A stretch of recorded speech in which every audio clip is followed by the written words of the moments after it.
Good morning, everyone. Welcome to our Aliyah day. It is a beautiful day in the neighborhood.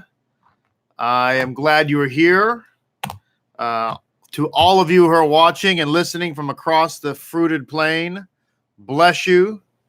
Thank you. Welcome to all of our brand new subscribers. I'm sorry, I lost the word for a second. Brand new subscribers and all of our precious people who are joining us maybe for the first time. Welcome. Glad you're here. If you are here and you're not a subscriber to our channel, then please subscribe and be sure and hit the little bell.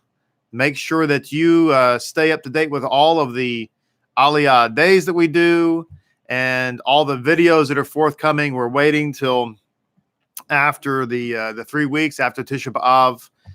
We're going to be working on some brand new material, brand new videos, brand new teachings, and a lot of other fun stuff that we're going to be doing and really working on this channel. Of course, it's going to be great. And so we want you to be a part of it. And if you like the video today, please like it.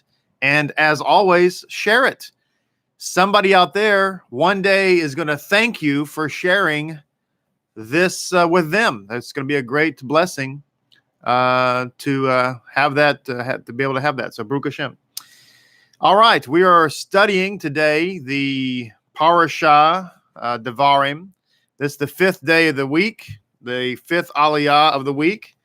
And so we're going to be on page 949 as we study this Aliyah of your Art Scroll Chumash. We've got to make sure we say the Chumash out there. Let me find a place for this. There we go. And chapter 2, verse 40. No, excuse me, chapter 2, verse 2. My apologies, is where we're going to begin. So let's read this Aliyah, and then we'll get right into our discussion.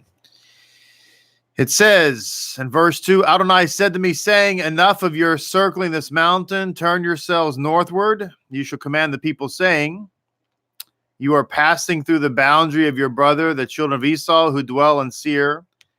They will fear you, but you should be very careful.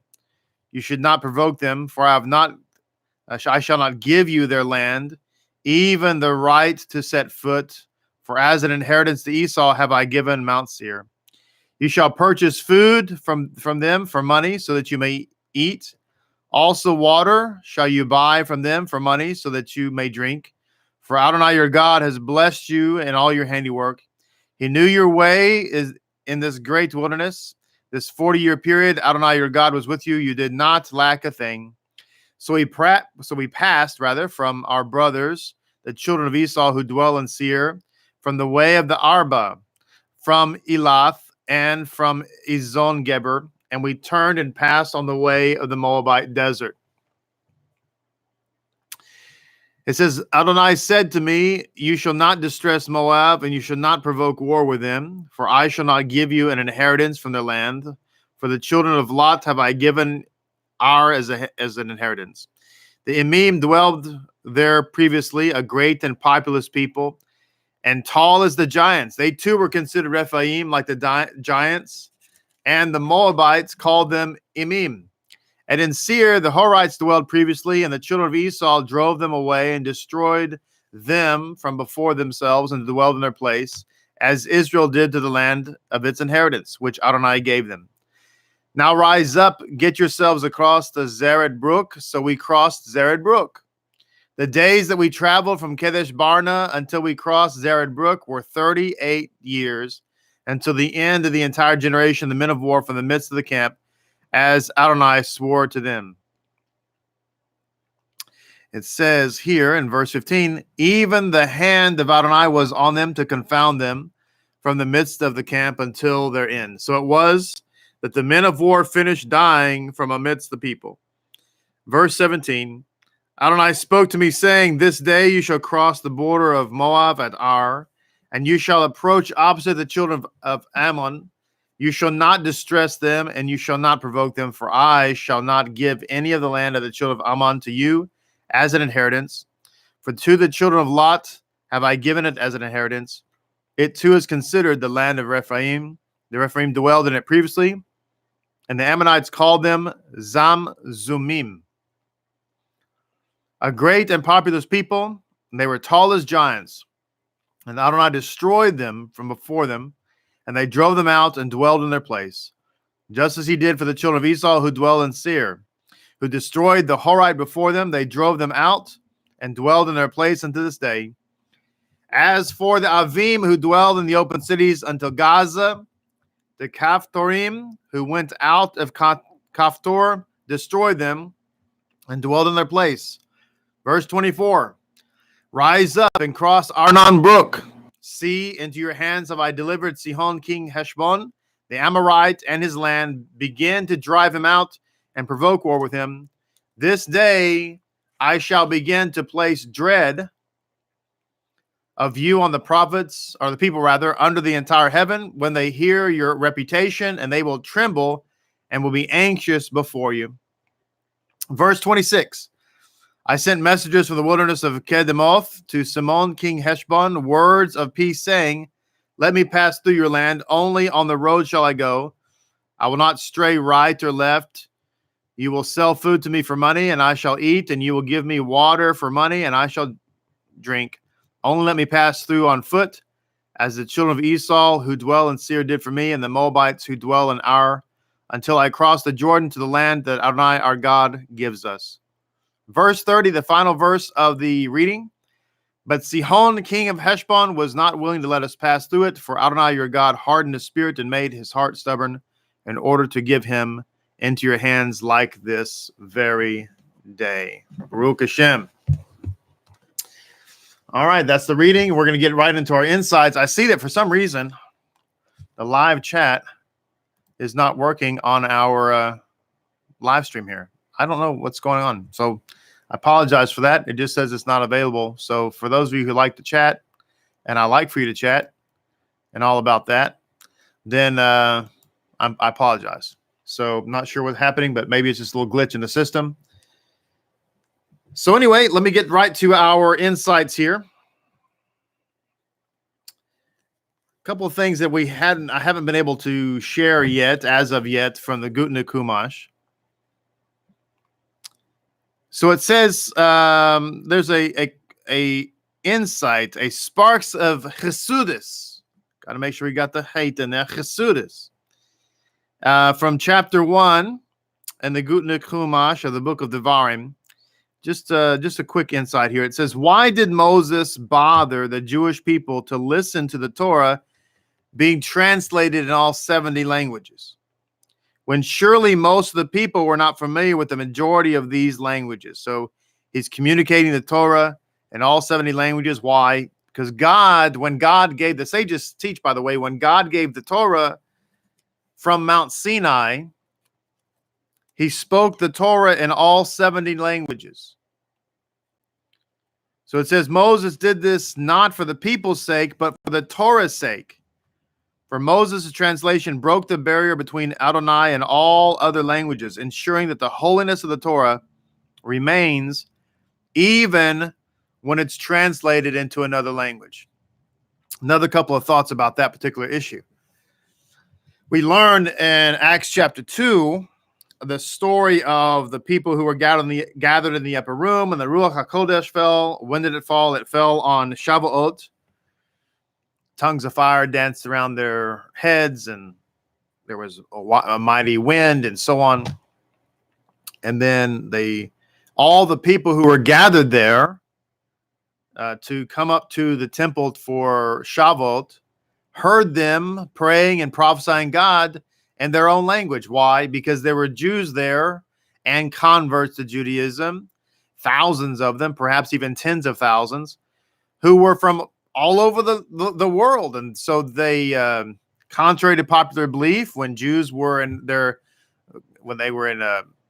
foreign lands, they spoke the language of the land.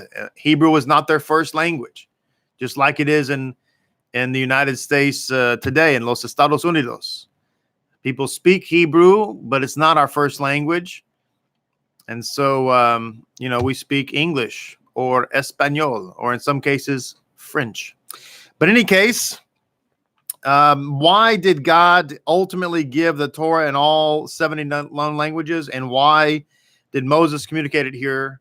Well, One of the reasons could be that there was the mixed multitude who were also Jews at this time. They converted to Judaism, and they came from every tribe and tongue because Egypt was at the time the great empire and attracted people from all over the world.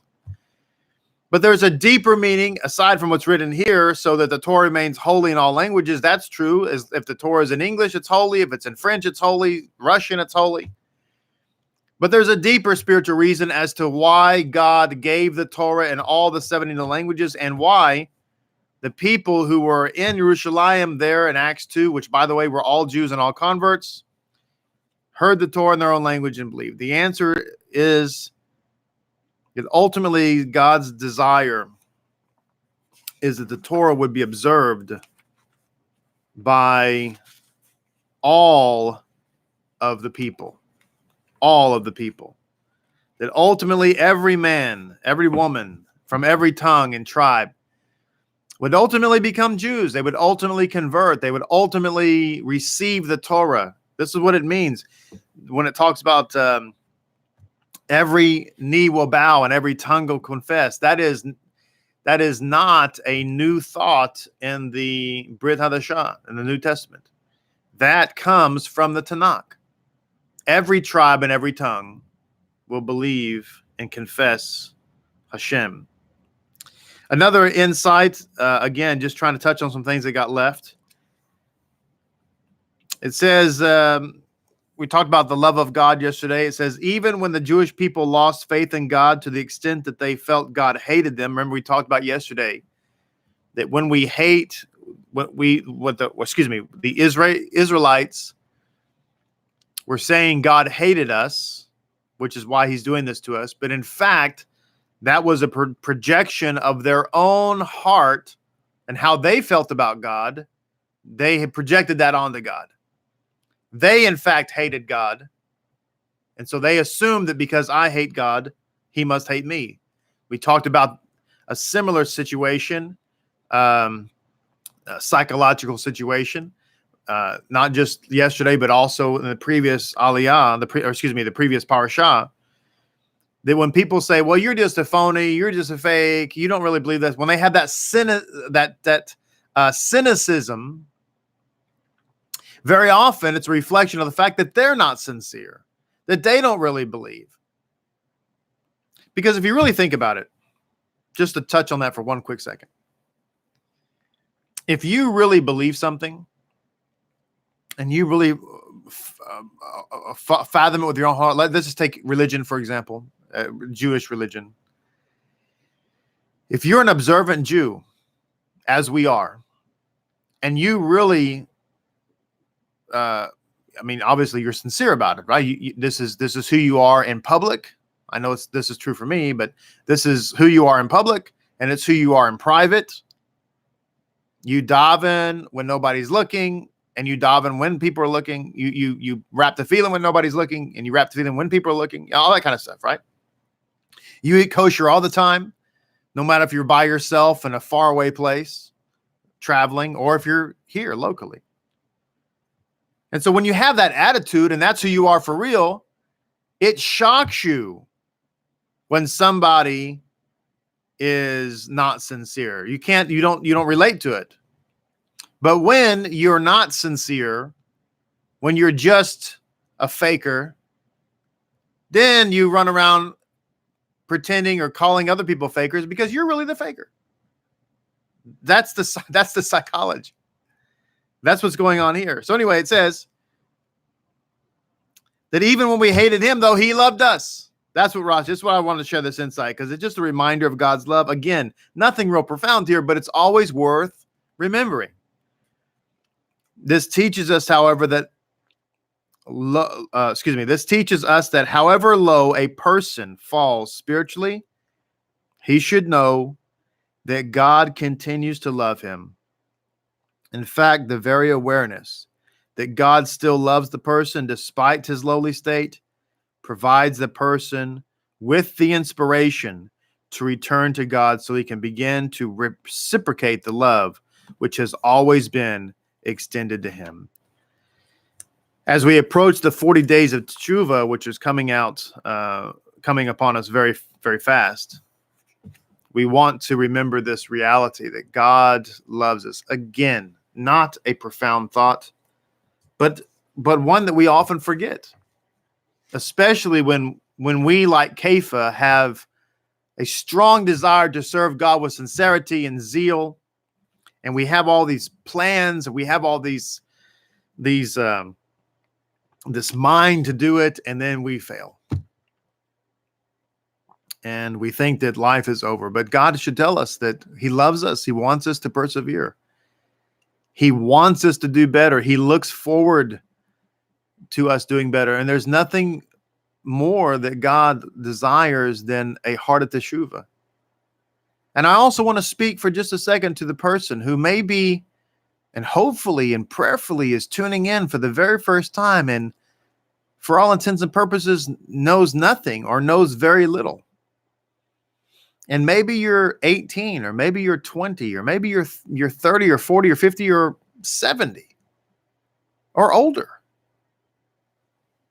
And you think, I'm just now learning this. I have so much to learn. I don't even know where to begin. I feel like I've, there's sometimes people have thoughts where they've wasted their life, or they wasted their time, or their regrets and all that kind of stuff. And I just want to encourage you that Yeshua taught a parable about this, about the people that the master was hiring to come work in his vineyard. He went out in the early morning hours, and he hired some people for a certain wage, a dinar, I think it was, if I remember correctly. And then he went out later in the afternoon and found some more. Later in the evening, he went and found some more. And he found some people, well, there was just like 1 hour in the day left. And he said, how come you're still sitting out here? No one's, how come you're not working anywhere? And they said, well, no one has hired us. In other words, you know what that means, my friends, when it says no one has hired us? It means no one's told us. No one has sought us out. And that, by the way, is the great shame of the Jewish people in this modern age, is that we're not seeking the nations. We're not going out into the highways and byways. We're too self-absorbed in our own communities. We're too concerned. Some of that, by the way, is jealousy, because we don't want people to be special like us. That's just the fact of the matter. And we've got to be careful. Jealousy is horrible. Everybody wants to push their own rock. But anyway, the fact that nobody hired them is because no one had told them about it. No one's told them. And so anyway, the master hires them for the same wage, brings them in. But the beautiful part of the story is at the end of the day, he pays those who started last. He pays them first who started last. They'd only been working for an hour. And everybody got the same wage. So if you're listening to me this morning, and this is your first time to the Aliyah day, which I'm very excited for that, and maybe you don't know anything about Judaism, but this is what you do know. You do know that you're searching for something more. You want something deeper than what you've been learning. Maybe you've been on the same topic at wherever you've been, the same topic of whatever. It's all you ever hear is the same thing, and you want something more. You're beyond milk and you're beyond cotton candy, and you'd like to have something that actually sustains you. Or you want the actual faith of the Messiah Yeshua, what he actually lived, how he actually lived. You want to live like that because that's how he lived. And so here you are, but you don't know anything, and you're concerned that it's too late in the day. And the answer is no matter when you start to work in the vineyard, we all get the same wage. My wage, my friends, is the same wage as your wage. I could give 1,000 drashas. I could give 1,000 aliyot today. And at the end of time, you and I are going to be wearing the same uniform. Praise God. I don't deserve even that. So I'm happy. So it says, Another insight here from the sparks of Hasidus. Hasidus. Our holy war. Jews fight a war. We're fighting a battle, but our war is not a war against flesh and blood. It is, to be sure, a holy war. But here's the battle. It says, for a Jew, interaction with the physical world involves sifting out the sparks of goodness hidden within physicality. This is also known as refinement. A Jew does not avoid pleasure in the world. A Jew does not avoid, meat and drink and so on. We don't avoid these things. We actually try to elevate them, try to separate them. Judaism is very much about making distinctions. What is holy? What is not holy? Not everything is holy. So it says here, we want to make this distinction without becoming enticed and drawn in by the physicality. It says our daily interaction with the world is thus a form of war against the superficial, profane appearance of the world in and an attempt to conquer it from the side of holiness. So every day is a battle. The battle is not just, very often we talk about the spiritual battle, and it has kind of a negative spin on it. We're fighting against the evil inclination. We're fighting against our desire. We're fighting against whatever. But in this case, it has very much a positive spin. We are, my friends, in a war of holiness, a war to bring tikkun to the world, a war to elevate. And I've said this many times, and it's worth repeating, that very often we might perceive our participation in this spiritual war as not very significant. What can we do? And I admit, what can we do? What can I do? This to try to fathom that I personally have any significant influence in this big mess we call the world is hard to imagine. But I want to tell you that each and every one of us play a vital role. And I just want to say that we have to understand this reality, that something so simple as you going to the grocery store and shopping for kosher products, something so simple as you choosing to eat only kosher, something simple as you waking up in the morning, awakening in the morning, and washing ceremonially the netilat yadayim. Or ladies, you lighting the Sabbath candles on Friday night, 18 minutes before sundown, and saying the bracha and lifting up a prayer. Those simple acts are equivalent spiritually to launching artillery rounds into the enemy's camp. And the more people we have doing that very thing, the more holiness we're able to draw down to the world, and ultimately to draw down Mashiach. Because that's what he's waiting for. He's waiting for the whole wide world to sing the song of Shabbos, as we said in the Drash on Shabbat. And what does it mean to sing the song of Shabbos? What is that? It's a euphemism, really, for everybody singing the song of the covenant in him. So that's what we're called to do. A couple more points that we left here. Whenever very often when I'm praying on Shabbat, particularly, and I'm talking about people who are giving and so on, I quote from Devarim 1:11. Devarim 1:11, where it says, "May Adonai, the God of your forefathers, increase you or add to you 1,000 times." So it says in the Rabbi Monk commentary here, "and bless you as he spoke of you." So he says, Rashi explains that Moshe was making clear that the blessing of this verse, "add to you 1,000 times," was Moses' own blessing, and was in addition to the blessing that Adonai had previously spoken in Genesis 13:16. Another explanation given by the Zohar is that this phrase was added to ensure that the evil eye had no power over Israel. So we have just an idea there that blessing is not just about spiritual increase or physical increase, but it's also about removing us from the evil eye. Now, there is a statement here to our Aliyah. Let me go back and look at this for a second. In chapter 2, there's this discussion about the people of Moab and Ammon.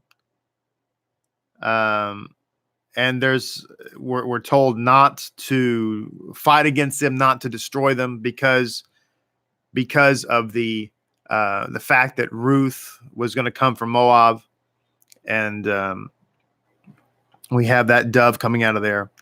There's two precious women, actually, Ruth and Naamah. Not just Ruth, but Naamah would come out of Amnon. So God was protecting those two nations because he saw that great converts were coming out of them, very important converts. But the comment here from Rabbi Monk is, but should not the people of Midian be similarly spared for the sake of Moses' wife Zipporah and his father-in-law Jethro and his children, all descended from Midian, and all were righteous converts? Moreover, Moses himself lived and grew up in Midian. Why then was he commanded to avenge the Midianites? So why weren't they spared? Because they too produced very important converts. Jethro's family went on to be some of the members of the great Sanhedrin. So it says, Rabbi Shimon ben Yochai answered that someone who has already gathered figs from the fig tree is not in the same situation as he who is planning to gather them later. The figs, quote unquote, of Midian had already been gathered in Moses' time. This is why Adonai could command him to avenge the Midianites. On the other hand, the figs of Moab and Ammon had not yet been gathered. Hence, those nations had to be spared until the advent of David. So, a couple of things on this. First and foremost, this shows that the idea of grafting or collecting from a wild tree, that whole agricultural imagery of gathering converts, is not anything new, particularly as it relates to the quote-unquote New Testament. So in other words, when the Apostle Paul uses this imagery, this agricultural gathering imagery of grafting the wild olive tree onto the new olive tree, we just need to understand that that is 100% the Jewish mind. And more importantly than that, the fact that just Paul was using a very common Jewish analogy is one thing, but what is more important is that that analogy was always centered around the idea of conversion, because it's quite impossible to graft a wild branch from another species of tree onto a cultivated tree and the fruit to be sucking up the sap from different roots, if you know what I mean. Here it's talking about gathering the figs, and the figs refer to the nations who are being converted. And we see here that in the instance of Jethro and his family, when you bring in a convert, they have such high potential. My friends, we need to be gathering in the figs. We need to be gathering in the figs. That needs to be our mission. And I'm telling you something, the Mashiach is close at hand. The footsteps of the Mashiach they're at the door. He's about to knock, and we need to be doing everything we can to gather in the holy sparks. This is why I encourage you to subscribe to this channel. This is why I encourage you to like these videos. This is why I encourage you to share them. It's not just about building up Lapid. We're not trying to build an empire here to push our own rock. Truth be told, we could be quite comfortable with the hundreds of people that come here on a weekly basis. This is about gathering in figs. And there's many people out there in the marketplace today that when they're asked, how come you're not working the vineyard? They just shrug their shoulders and say, what vineyard? Nobody's hired us. Nobody's told us. And my friends, the responsibility of telling and at least sharing is on us. One last thing. Turn yourself northward. It says, when no progress is being made, when one is just marking time, the divine advice is to turn northward. Listen to this. When no progress is being made, the divine advice is to turn northward. Why? The word zaphon, north, can also be read zafun, which means that which is hidden or stored away. It says the advice then is to turn to that which is rich in reserves and which is partially hidden, that is in mysticism, that is the Torah. It keeps us from a sterile life of routine. It raises us above the mere existence. Torah is the hidden realm that is kept in store for us. Now, that's all beautiful, but I also want to relate this idea of Zaphon or Zafun, that which is hidden, back to Genesis 41:45, where Pharaoh changes Joseph's name to Zaphanat Paneach. Zaphanat, the root of that is Zafun, hidden, and some have translated this to mean the one who relates hidden things. But the word or the name rather is Zaphanat. I'm sorry, I keep mixing those together. Zaphanat Paneach literally means the hidden face, that which is the concealed face. And the Art Scroll Chumash points out that the Zohar says that the name change given to Yosef was actually divine providence in order to conceal Joseph's identity from his brothers and in order to bring about divine prophecy. One might wonder, why is it that the name of the Messiah was changed from his actual name to this JC name? What was the purpose in that? And perhaps, my friends, the purpose was so that the nations, the figs, could be brought in. End of our Aliyah today. God bless you. Thank you so much for joining us. It's been my distinct honor to be with you today. And with God's help, I will be with you tomorrow. And maybe our chat feature will be working. I have no idea why it's not working today, but hopefully everything else has been good. Blessings. Shalom. We'll see everybody tomorrow.